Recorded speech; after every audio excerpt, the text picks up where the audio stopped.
Okay, is everyone ready for the next and last presentation? And it's called Designing the Next Generation of Tiny House Trailers, a live design jam. So I'm assuming these guys have all the latest and newest things that nobody knew until now. Anyway, we have Stephen Wright, Lina Menard, and Keith Lewis, and they are going to talk a little bit about new tiny house design, and they're going to talk about amongst themselves, and they're going to ask questions, and they're going to receive questions, something like that. Hello, I'm Steve. I own and operate Wright trailers in Seekonk, Mass. I have been building tiny house trailers for about 5 or 6 years. A lot of the time when people get to us, they're not quite sure what they're looking for, how big they want to go, how much weight they need to carry, and assuming you're having a tiny house on a trailer, they are all very important questions. Some of the statistical things that I'll just give out so people know where they're at with regards to what they can and can't do on a trailer.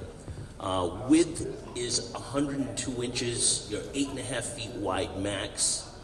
Height would be 13 feet 6 inches. And the biggest one for a lot of people is the weight capacity. Because you are on federal roads, state roads, there are issues with DOT, and that all has a bearing on the size, the length, the weight. CDL issues do come into play with once you go over 26,000 pounds of gross vehicle weight. That's registered weight. That is what you have in combination with the truck and the trailer. So for round numbers, if you had a 1-ton vehicle that had 12,000 GVW and you wanted to build,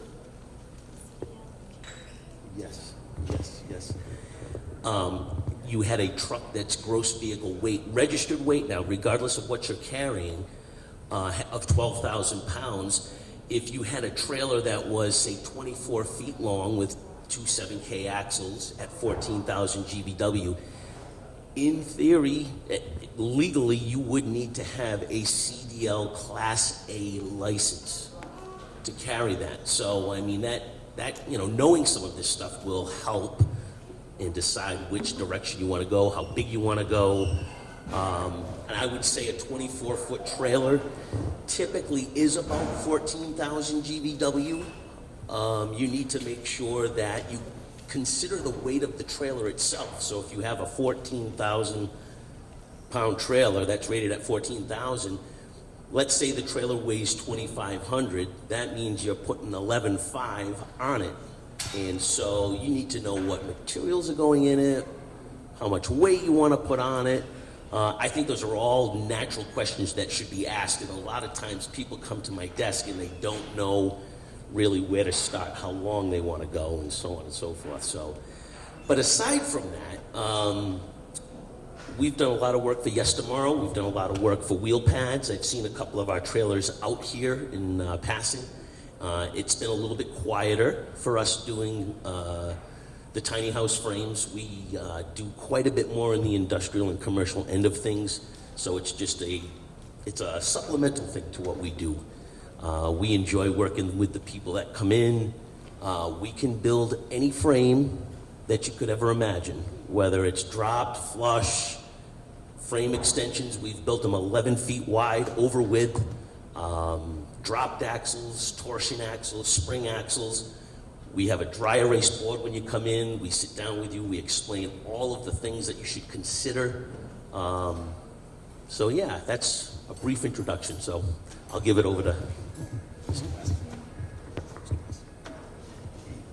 So there's a lot of information there, and as an instructor at Yes Tomorrow and a tiny house builder, for those folks who think about building yourself,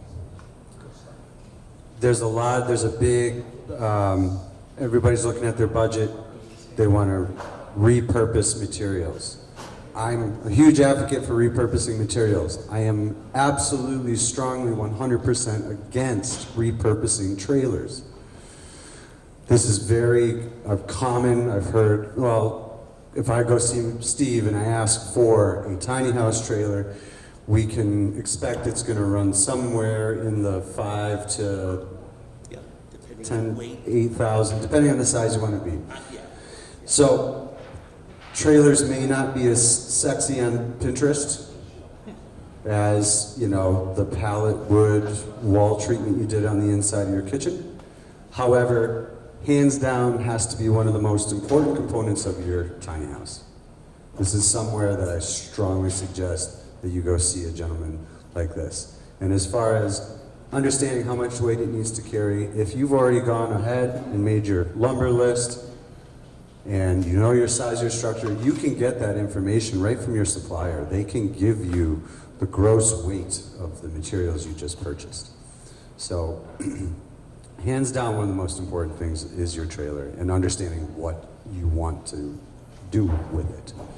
I don't recommend converting just because it was a camper trailer into, you know, ripping it off and remodeling one, which I've heard people do. They're not the same. Just wanted to add that in there. Do you have anything to add? Hey y'all, so my name's Lina Menard and I live in Portland, Oregon, and been involved in the tiny house world for about 8 years now, 9 depending on how you count. And one of the things I think is really interesting is that we've seen an evolution in design.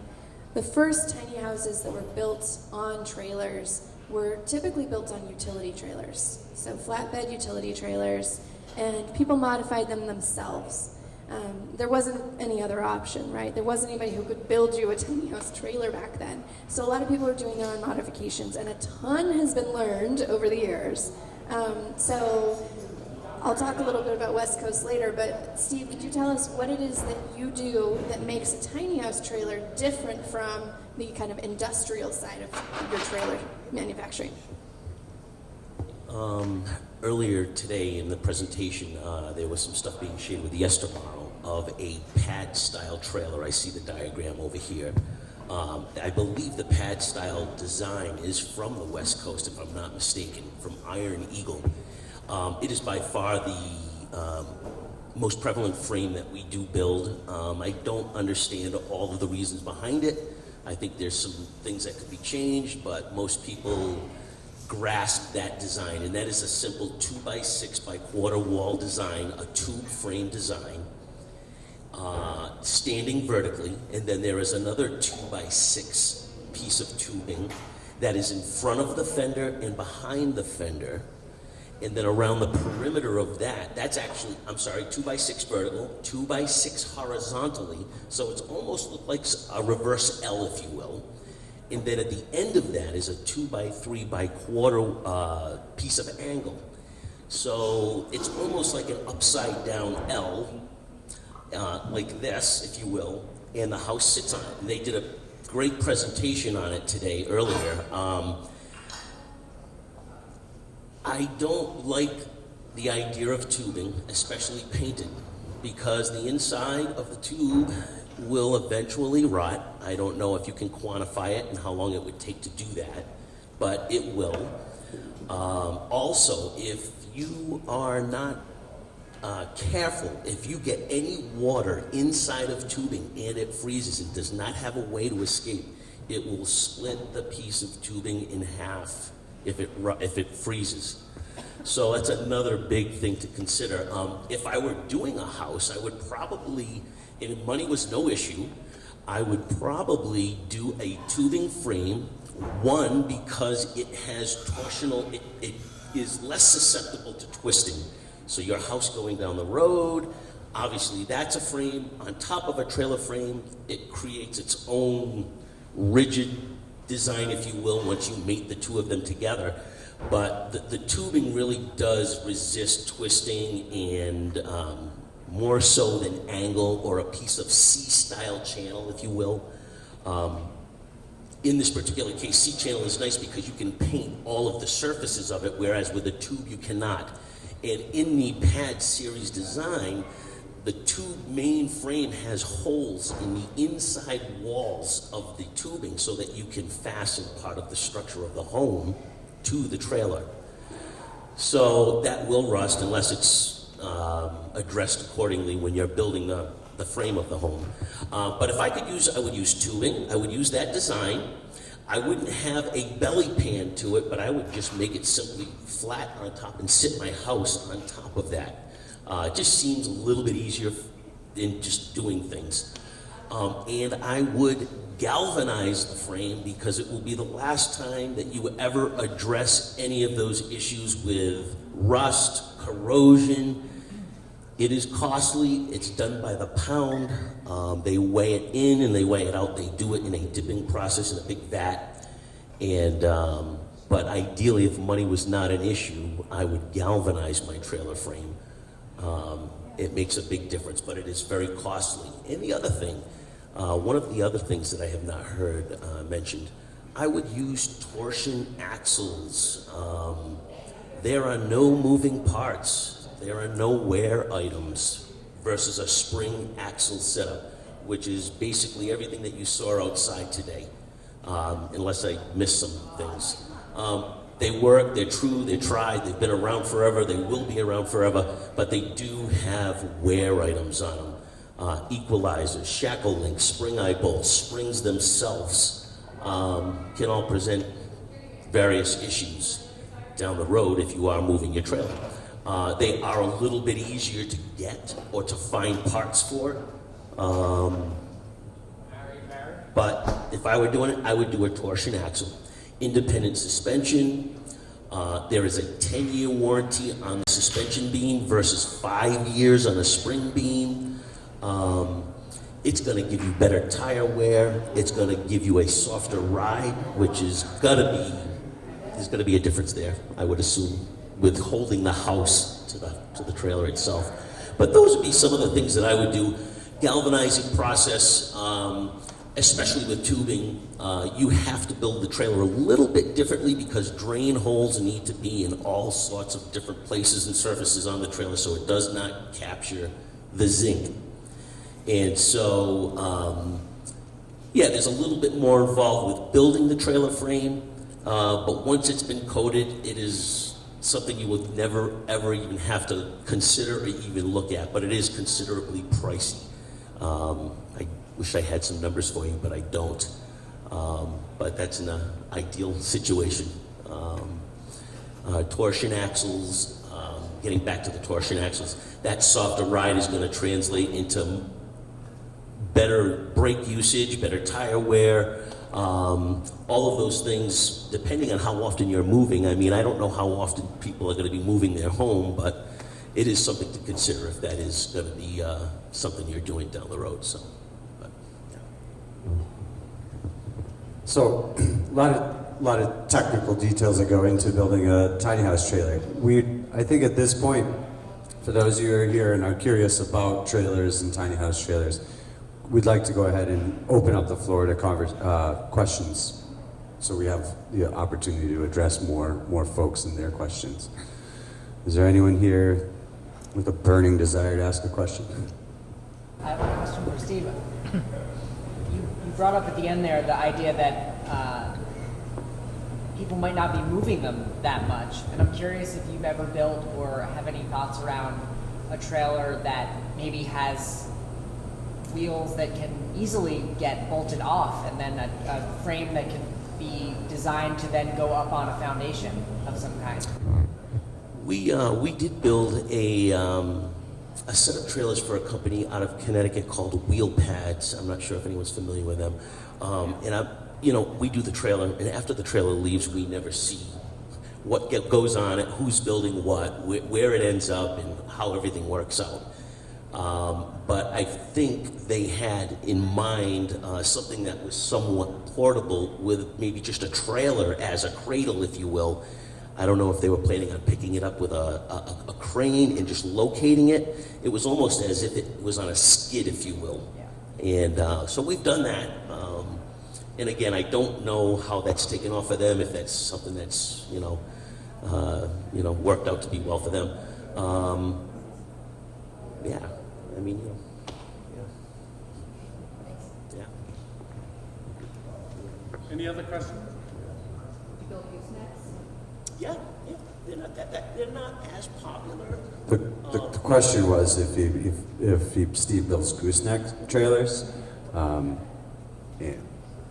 Yes, we do, and we have. When you go from a tag-along trailer to a gooseneck trailer, maneuverability is going to be a big bonus for you with a gooseneck trailer.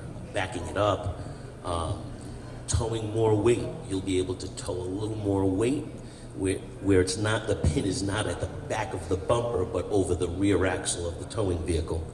But yeah, we do that. You name it. Yep, we do that. One thing about gooseneck trailers is that is a very specific kind of vehicle and a very specific kind of hookup. And I'd like to speak to towing your tiny house. You know, it takes a large vehicle, and I've heard of people purchasing a vehicle believing that they're going to tow their tiny house and finding out that that vehicle isn't actually big enough to tow that tiny house. I grew up on a farm. I've towed all sorts of stuff, from livestock to heavy equipment, you name it. I personally won't tow the tiny house for the client. I hire a professional. I hire somebody that tows something every single day and knows exactly how to operate that vehicle under wind conditions, bad weather, has the ability to feel if something's not right. You have a tire that's going low on your trailer and has the appropriate license and insurance. At the end of the day, it might cost you $800. That's how much it cost me to tow the last tiny house trailer that we did. But it's sleep insurance. Again, for me, I feel completely responsible when I'm the one at the wheel, and I much prefer to put that into a responsible person's hands that has the experience to do that and does it on a daily basis. It's really short money at the end of the day. So I wanted to speak for just a moment too to what you were saying earlier, Steve, about the PAD version of the trailer. So PAD is Portland Alternative Dwellings. It's a Portland-based company that was one of the first folks to really dig in on the tiny house thing, at least this current wave of it, right? And empower a lot of other people to do it. And one of the things that we've learned, this was a lesson that was hard won, was that on the West Coast, where we don't have the same cold winters that you have here, we have wet, but we don't have cold the way that you do here. We were building down into the floor system, so our floor system was basically inside the trailer, and our wall system was on top of the trailer. And we've learned the hard way that often creates an area at the corners where there's way too much transfer of heat and cold, and some people have had a lot of issues with that. So coming back to Steve's suggestion to put everything on top, you lose a little bit of height that way versus West Coast, but East Coast folks, build on top of your trailers, please. Please. You can insulate extra, but build on top of your trailers. You're going to want that extra insulation so that you don't compromise the structure of your home and have any kind of indoor air quality issues caused by mold or mildew or rot. Question over here? Yeah, you'd said a little bit before about never retrofitting, never using an existing trailer. Is that like a tow-along trailer that you would, or did you mean that just from the flat trailer, or you also mean you wouldn't retrofit a tow-along type of, like an old camper type thing? I wouldn't, personally, this is me personally, I wouldn't use a used trailer.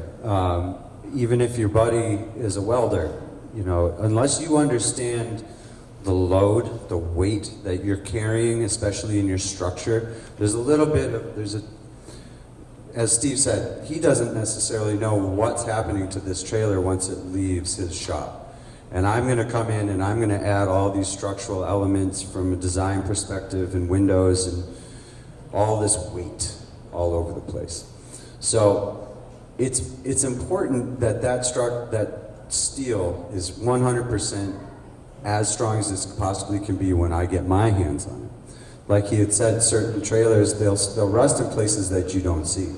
Unless you crawl under and you inspect every little inch out of it, there's a good chance that there's something you're missing.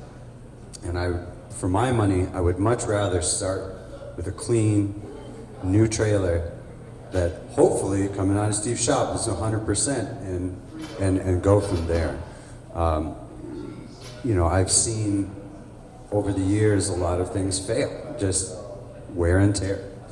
Hopefully you're not moving your trailer a lot. And you know, you get it to your position, get it up off of the ground, block it up, and make sure that you're doing everything you can to shed water away from it, and you should be okay. But like some of these Airstreams and stuff that you see out there, you think that because you're adding so much weight to it that they're questionable integrity.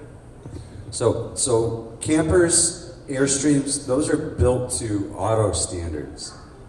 And all of that material that makes the walls and even the cabinetry is minimal, thin steel, hollow steel studs with minimal insulation. Even the plywood of the cabinetry is only a quarter of an inch thick. So it's built to be as light as possible to make it easier for the regular person with a regular vehicle to tow. When you start adding 2x4s and hold-down brackets and shingles and countertops, you're in a whole nother world. You're putting a real house onto a trailer. So they're not the same. One of the things too, you know, I mentioned early in the days of this wave of the tiny house movement where we were building tiny houses on wheels, people were DIYing it because there wasn't an option. You couldn't go out and buy a tiny house trailer. And many of the folks I know who were early adopters and who got into this early spent as much money, more time, and ended up with a lower quality product by retrofitting than they would have if they'd gone new. I know one person who started their build by spending 2 days scraping their trailer of rust and then trying to seal it with paint, you know, and that is not what you want to build your house on. That is not an appropriate foundation, you know. So because we can now buy trailers from companies like Iron Eagle, like Wright Trailers, like TrailerMade, that have really done a lot of research and have figured out the best ways to design a tiny house trailer, that's absolutely the way to go these days.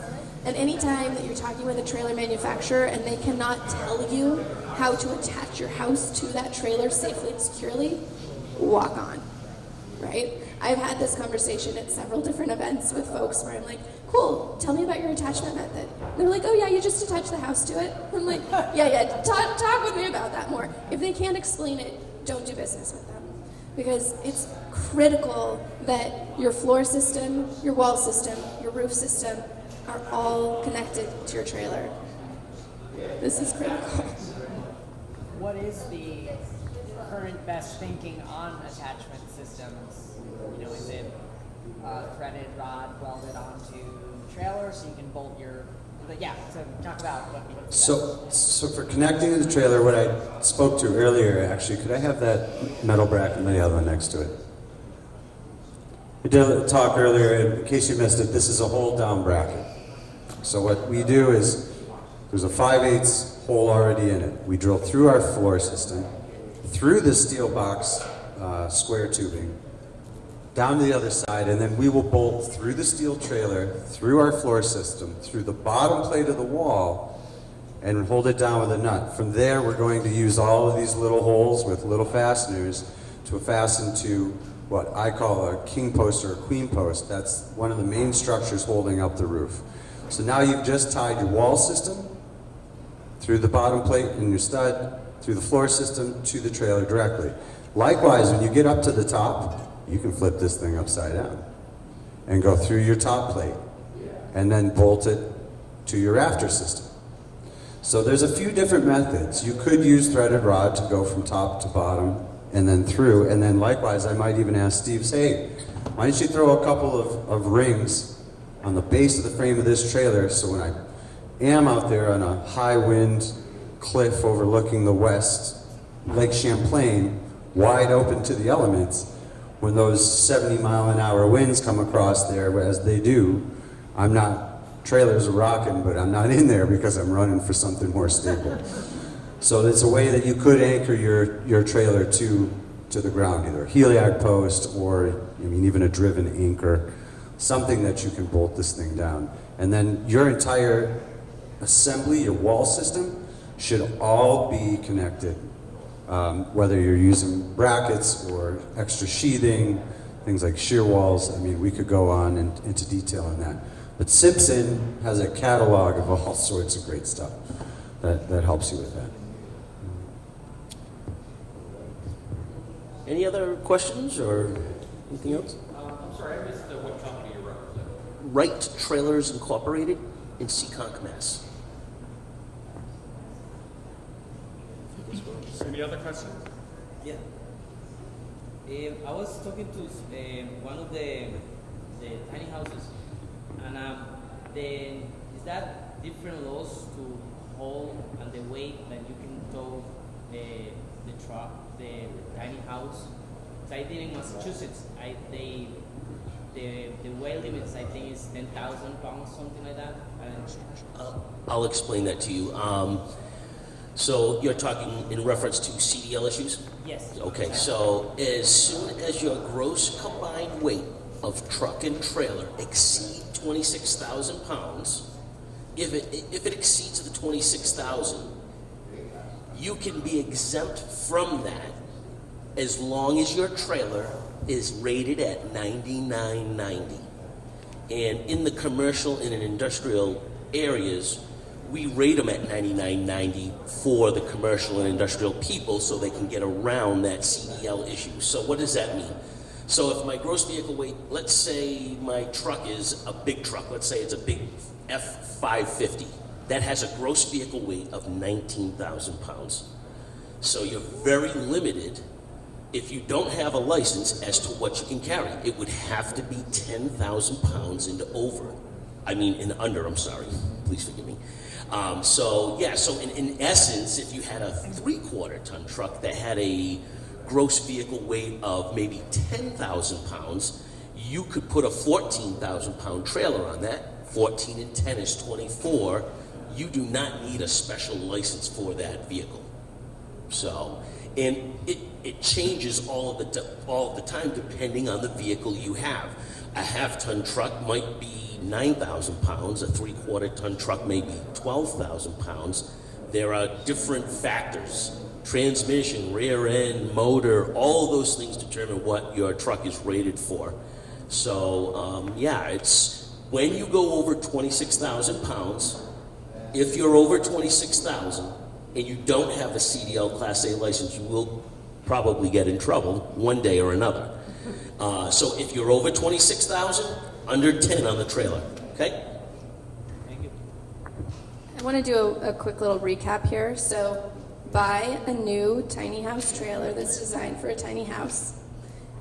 Build as small and light as you can, especially if you plan on moving often. When in doubt, do your research and talk to professionals. I think that's about it. One thing I would like to add, and it's something that we've been doing at Yes Tomorrow now since we're putting our names on these and sending them out. We reach out to structural engineers that build homes. Now, a professional structural engineer has a license that they want to protect. They're not going to stamp your plans for you. They're not going to put their legal name on your tiny house because they, much like Steve doesn't know what you're doing with this once you go out. He may say, hey, these plans are going to work, but there isn't a building inspector that's going through and saying, did you build to his standards? So he's not going to hold himself liable. However, that information is invaluable. And if you find a structural engineer that's really into his work, or her, it's worth reaching out. They will charge you a fee to give their blessing.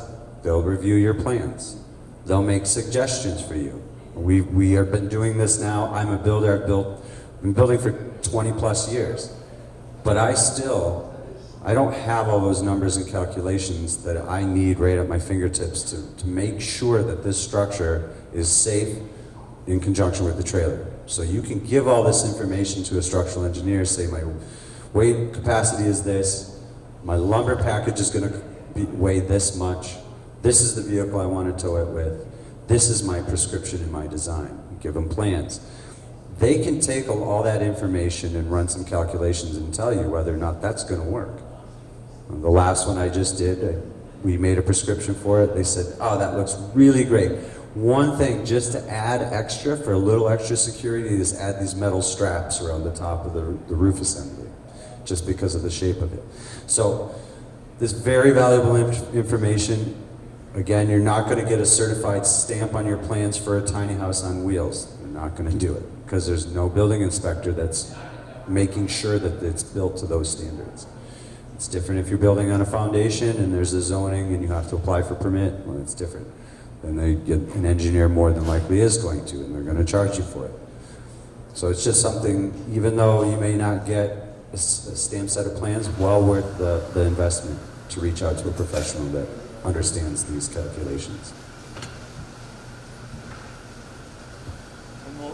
Is there time? Yep, sure. Okay. Got all night. Yeah.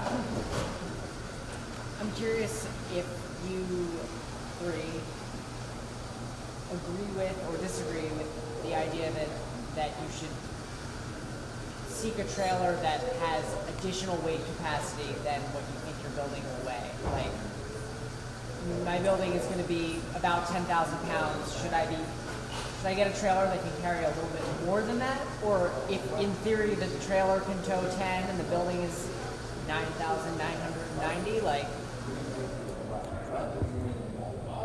I would, right. I am one for safety, so I mean, it's easy for me to sit here and say, yes, I'd go a little bit overboard, or, take it maybe to that next level. And that assumes that you're doing a lot of traveling and you can justify maybe, hey, maybe I will do this, because that might be a little more peace of mind down the road or on the highway or wherever it is you're going. But yeah. So the question was asking is about, even if you know that your house weighs X amount of weight, and this size trailer will handle it with 500 pounds to spare, it's worth the investment to go bigger. Get a trailer that's rated for 15,000 pounds or 20,000 pounds. The increase in cost is minimal in the grand scheme of the process. You're paying a baseline for this trailer. To add from a 1/4-inch flange to a 3/8 flange will increase your weight, and the cost is minimal in comparison. You're only paying for the extra thickness of material. Thanks. Sure. Thank you, guys. Thank you. That was excellent.